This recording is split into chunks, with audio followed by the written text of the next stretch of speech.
Est-ce que c'est lourd? Est-ce que ça fait mal?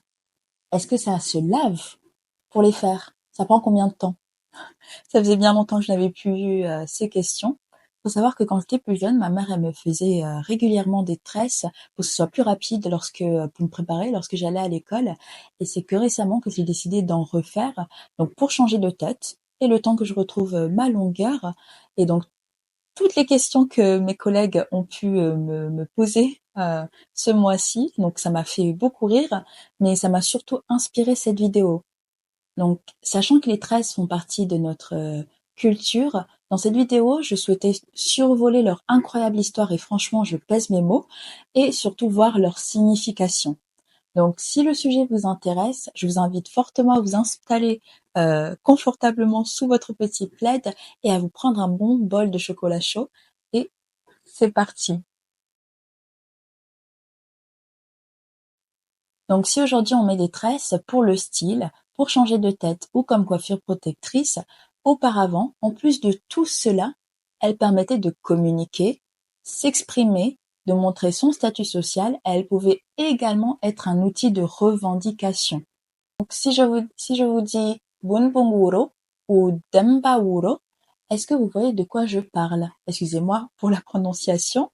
Donc, ce sont des tresses qui étaient portées par les femmes Peul et griots Peul du Mali. Donc, ces poètes musiciens utilisaient ce style de tresse pour tisser des motifs symboliques pour illustrer leurs histoires et les contes. Donc, par exemple, lorsqu'ils racontaient l'épopée de Soundiata Keita, un conte sur la fondation du Mali au XIIIe siècle, les griots tressaient des scènes clés de cette épopée, comme la bataille de Kirina ou les exploits de Soundiata Keita lui-même. Donc les tresses permettaient ainsi d'offrir une forme visuelle qui accompagnait le récit. Petit aparté, si le récit de Soundiata Keita vous intéresse, je vous invite à me le dire en commentaire et je le ferai avec grand plaisir. Donc, dans certaines cultures, les tresses permettaient également de faire le lien avec le divin.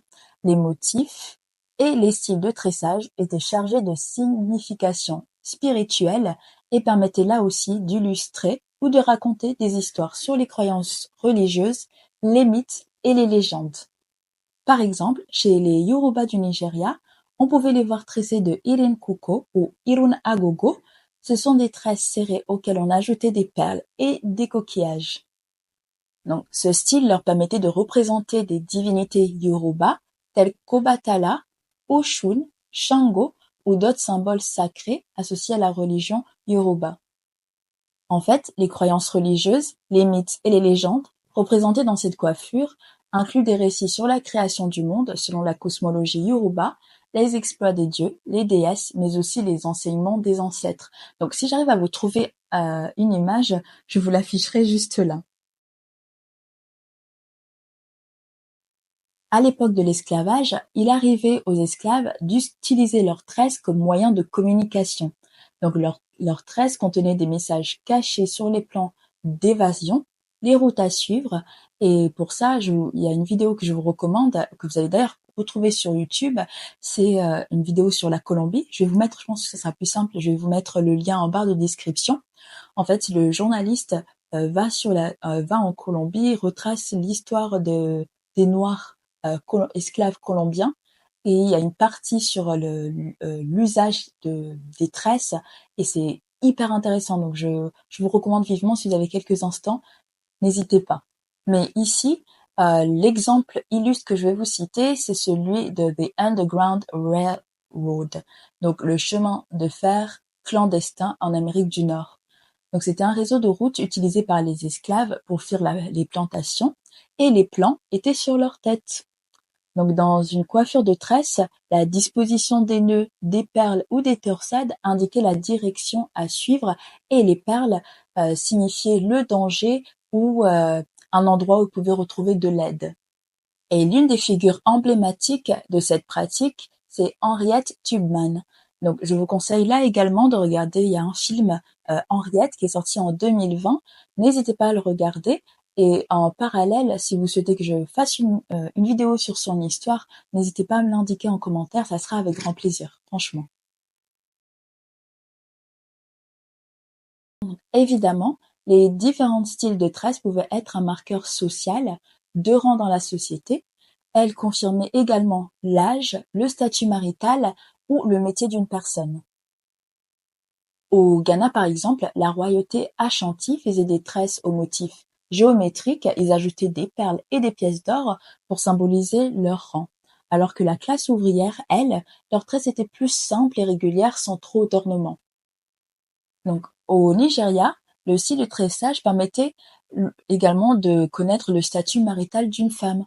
Donc, les femmes Yoruba mariées avaient des irunagogo, comme on a pu les voir précédemment par rapport aux croyances, ou des didi. Donc, ce sont des tresses serrées enroulées autour de la tête et ces tresses étaient décorées de perles ou de coquillages. Les jeunes filles, elles, s'autorisaient plus les koroba ou patéo.